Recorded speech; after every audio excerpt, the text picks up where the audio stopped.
कि मैं इस पवित्र व्यास गद्दी से मैं वर्णित नहीं कर सकता। उनके बीच में कोई मर्यादा नहीं है। मर्यादा कैसे? वैश्यागमन जैसा कर्म होता है।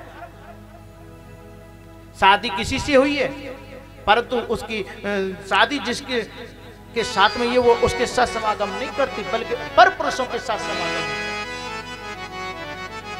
पास्कल गांव, उस गांव में इतना निकृष्ट कर्म होता।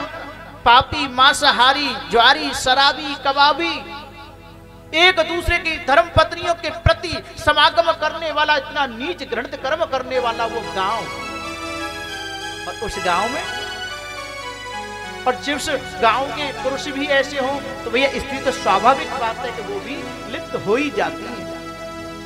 और उसी में एवं कुंजन संवासे ग्रामे वास्कल संसिते तत्रे गोविंद गो नाम विप्र आसीन महांधम। उसी वास्कल ग्राम में बिंदुक नाम का एक ब्राह्मण रहता है।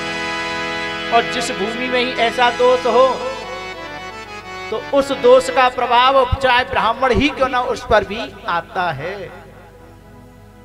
उस बिंदुक ब्राह्मण की जो धर्म पत्नी है ना, बड़ी साध्वी, परम तपस्वी है, धार्मिक धर्म परायण है, ग्राम के जितने दोष हैं उन सब दोषों से दूर है। अरे धर्मपरायण नारी, उसकी पत्नी, उसका नाम है चंचला। धर्मपरायण तो है, परंतु उसका पति भी जितनी वो धर्मपरायण उससे कहीं ज्यादा पापी है। वैश्यागमन करना, मांस भक्षण करना, शराब पान करना, जुआ खेलना। ब्राह्मण नाम का उसके अंदर कोई लक्षण नहीं है। ब्राह्मण होना कोई साधारण बात नहीं है। आज के समय में ब्राह्मण हर कोई बनना तो चाहता है, परंतु बन वही पाता है जिसके अंदर 9 लक्षण होते हैं। प्रेम से बोलो हर हर। 9 लक्षण ब्राह्मण के अंदर होने चाहिए। वो कौन से हैं? ऋजु, तपस्वी, संतोषी, क्षमाशीलो, जितेंद्रिय, दाता, सूर, दयालुश्च, ब्राह्मणो नवभिर्गुणे। एक ब्राह्मण के अंदर 9 गुण कौन से होने चाहिए? कि उसके अंदर सबसे पहली बात तो सरलता होनी चाहिए। सरलता, सरलता कितना सुलभ होना चाहिए कि हर कोई इससे मिलना चाहे तो उसको प्राप्त हो सके। आजकल के वक्ता हैं, अपने आप को कथा कहने के लिए कमरे से निकालते, कथा के सीधे कमरा में पैक कर लेते हैं। और लोग मिलना भी चाहें तो भी मिल नहीं पाते हैं। कभी बाहर उनके शिष्य कह लीजिए या उनके सहयोगी कह लीजिए, बोले महाराज जी सो रहे हैं कि पूजा कर रहे हैं, ये कर रहे हैं। लोग मिलना चाहते हैं परंतु फिर भी मिल नहीं पाते। क्यों नहीं मिल पाते? क्योंकि उन्होंने अपने आप को इस प्रकार से मेंटेन कर रखा है। अर्थात मैं तो सीधे सीधे कहता हूं कि उनके अंदर व्यास गति पर बैठे होने वाले का अभिमान है। उनके अंदर अभिमान होता है। तो सबसे पहले सरल होना चाहिए। दूसरा तपस्वी, भगवान का भजन करने वाला, सबसे बड़ी बात। दूसरी तीसरी बात संतोषी होना चाहिए, जो मिले उसी में संतोष। क्षमावान, अपनी इंद्रियों को अपने वश में रखने वाला। दान लेना ही काम नहीं, आवश्यकता पड़ने पर समाज के कल्याण के लिए दान करने वाला। और दयालु, निडर, निर्भीक होना चाहिए। सबसे बड़ी बात, शास्त्र के साथ में शस्त्र का भी ज्ञान रखने वाला होना चाहिए। शांत, मृदु स्वभाव, ये 9 लक्षण एक ब्राह्मण के अंदर होने चाहिए, होते हैं। परंतु इनमें से एक भी लक्षण उस बिंदु के अंदर नहीं है। अब घर पर उसकी पत्नी चंचला रहती है, पति तो बाहर ही बाहर घूमता है, कभी किसी के पास चला जाता है, कभी किसी के पास चला जाता है। आखिरकार घर में कब तक उसकी धर्म पत्नी अपनी युवा अवस्था की वेग में एक दिन ऐसा हुआ कि वो अपने धर्म से पदच्युत हो गई। उसने भी एक पर पुरुष के साथ में समागम कर लिया। धीरे धीरे ये बात रोज आम बात हो गई। एक दिन चंचला को और उस बिंदुक नाम के ब्राह्मण ने पर पुरुष के साथ समागम करते देखा और देख करके क्रोध में भर गया और बाल पकड़ करके खींच करके मारना शुरू कर दिया। बिंदुक कहने लगा तुझे शर्म नहीं है इतना निकृष्ट कर्म करते हुए? हैं? हमारे होते हुए भी तुम दूसरों के साथ में। चंचला कहने लगी वाह, पर उपदेश कुशल होते रे। आप दूसरों के पास में जाते हैं, समागम करते हैं, मैंने आज तक कभी कुछ नहीं कहा। क्या स्वामी मैं सुंदर नहीं हूं? क्या मैं नव यौवना नहीं हूं? जो आप अपनी सुंदर नव यौवना पत्नी को छोड़ करके बाहर इधर उधर घूमते रहते हो, क्या तुमने कभी मेरी तरफ सोचा?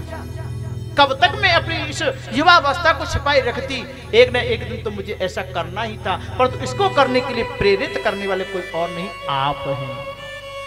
और जैसे ये बात चंचला के मुख से सुनी, बिंदुक का क्रोध एकदम शांत हो गया। बोले इस कार्य को प्रेरित करने के लिए तो भाई मेरे कारण से हुई।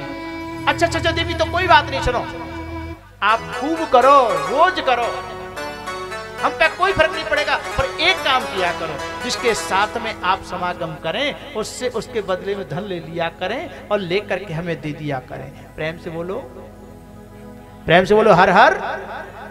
परिणाम क्या हुआ? वैश्यावृत्ति का निकृष्ट कर्म उस बिंदुक घर के ब्राह्मण के घर में ही होने लगा। उसकी पत्नी चंचला एक वैश्या के रूप में प्रचारित हो गई।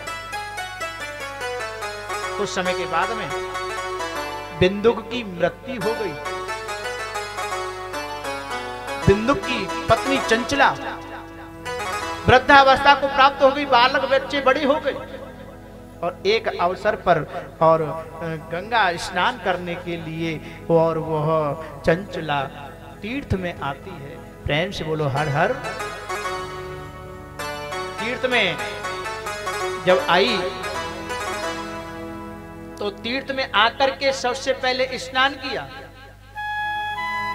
गांव के बहुत सारे लोग आए थे, उनके साथ में आई तो सरोवर में स्नान करके तीर्थ में स्नान करने के बाद में जब सब लोग शिवालय में जाकर के और भगवान भोलेनाथ के ऊपर जल अर्पण करना चाहते थे, तो वह भी जाकर के जल चढ़ाना चाहती है।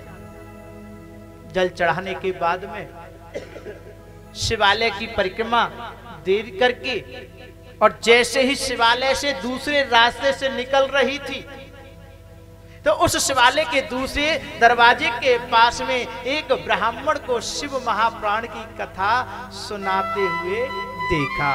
प्रेम से बोलो हर हर। और संयोग से उस समय शिव महाप्राण में जो कथा चल रही थी, उस कथा में नरकों का वर्णन चल रहा था और नरकों के वर्णन में भी माताएं जो निकृष्ट कर्म करती हैं, उन कर्मों के अनुसार से उन्हें क्या गति प्राप्त होती है, कौन से नरक में जाना पड़ता है, ये चर्चा शिव महाप्राण में की जा रही थी। कथावाचक कथा श्रवण कराते हुए शिव महाप्राण की कहते हैं, योषिताम जार सक्तानाम नरके यम किंकरा संतप्त लोह परिघम क्षिपन्ति स्मर मंदिरे। जो स्त्री व्यभिचारी होकर के पर पुरुषों के साथ में समागम करती है, उसे यमलोक में जाना पड़ता है। यमलोक नरक के यम किंकरा, यमराज के जो गण हैं, यमराज के जो दास हैं, यमदूत, वह उस स्त्री को ले जाकर के एक लोहे की तपती हुई प्रतिमा होती है, उससे उसका आलिंगन कराते हैं और लोहा पिघला हुआ उसके ईश्वर मंदिर अर्थात योनि के अंदर डालते हैं। जो व्यभिचारिणी होकर के परस्पर के साथ में समागम करती है, उसको लोहे के पिघले हुए लोहे के मनुष्य से आलिंगन कराते हैं और पिघला हुआ लोहा उसके। जैसे ये बात सुनी, और ये बात माताओं के लिए ही नहीं है, यही बात भाई बंधुओं के लिए भी है जो पर स्त्री के साथ समागम करते हैं। भाई बंधु है तो उनको लोहे की तपती हुई स्त्री का आलिंगन कराते हैं, गरम गरम लोहा पीने को देते हैं। प्रेम से बोलो हर हर। ऐसी वैराग्य बढ़ाने वाली बात आज उस चंचला ने कथा वाचक के मुख से सुनी। कथा सुनकर के उसका मन अंदर ही अंदर घबराने लगा कि मैंने तो इतना निकृष्ट कर्म किया है, पूरे जीवन भर वैश्यागमन किया है मैंने तो, पर पुरुषों का ही समागम किया। राम जाने मेरा क्या होगा। कथा विराम हुई। कथा विराम होने के बाद में जैसे ही व्यास गद्दी से कथा वाचक नीचे उतरे और चंचला जाकर के उनके चरणों में जाकर के गिर पड़ी। प्रेम से बोलो हर हर। और हाथ जोड़ करके चंचला कहने लगी, हे महाराज, मैंने आपके मुख से श्रवण किया, आपने जो कथा श्रवण कराई ना कि नरक में जानना पड़ता है, तपते हुए लोहे की मूर्ति से स्त्री को आलिंगन कराया जाता है, ये कथा किसी और के लिए नहीं, ये तो कथा आपने साक्षात मेरे लिए ही श्रवण कराई। हे पंडित जी महाराज, ये निकृष्ट कर्म तो मुझसे भी हुआ है और इस निकृष्ट कर्म के कारण से मुझे नरक में जानना पड़ेगा। मैं नरक में नहीं जानना चाहती। हे ब्रह्म देवता, हे ब्राह्मण देवता, मेरे इस निकृष्ट कर्म से मुझे नरक में जाने से आप रोकिए, मैं नरक नहीं जाना चाहती। जैसे ही ये बात सुनकर के ब्राह्मण देवता कहने लगे, हे देवी, पश्चाताप पाप कृतम पापानां निष्कृतिर्परा सर्वेषां वर्णं सर्वे सर्व पाप विशोधनम्। हे देवी, पाप तो तुमने किया, पाप करने के बाद में तुमने पश्चाताप जो किया है ना, उस पश्चाताप के करने से पाप भी तुम्हारा नष्ट हो गया। अब सुनो, जब आपने पश्चाताप करोगे ना, तो पश्चाताप करने से बड़ा पाप भी क्षण भर में जल करके भस्म हो करके और प्राणी को शुद्ध करके और उसे परमात्मा की प्राप्ति करा देता है। और सबसे बड़ी बात, धन्य है वो ब्राह्मण, वह कथा वाचक जानता है कि जो मुझसे वार्ता कर रही है वो एक वैश्या है। उसने उसको दुत्कारा नहीं, बल्कि उसके कल्याण का साधन करने लगे, प्रयत्न करने लगे। उस कथावाचक ब्राह्मण ने चंचला को वहीं पर 9 दिवस पर्यंत तक 24,000 श्लोकों की 7 संहिताओं की शिव महाप्राण कथा सुनाई।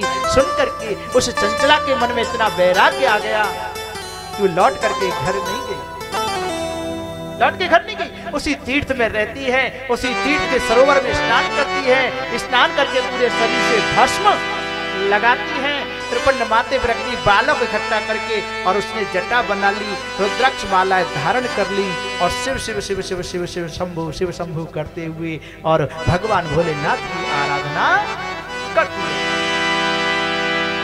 आज अंत समय जब उसका आया, शिव नाम जपा शक्ता वाग्यतामित भोजना कुरोपदिष्ट मार्गेण सा शिवम समतोषय। शिव जी का नाम शिवाय नमस्तुभ्यम जाप करते करते उस चंचला ने अपने प्राणों का परित्याग कर दिया। और जब प्राणों का त्याग किया ना, प्राणों का परित्याग करते ही भगवान शिव के पार्षद आकर के उसकी अंतर आत्मा को ले जा करके और भगवान शिव के लोक कैलाश पर छोड़ देते हैं। प्रेम से बोलो हर हर महादेव। जब चंचला कैलाश पर पहुंची ना, तो माता पार्वती ने, आइए सखी तुम्हारा स्वागत है, सखी कह करके माता पार्वती ने स्वागत किया और अपने पार्षदों में अपनी सखी, अपनी किंकरी उस चंचला को बना।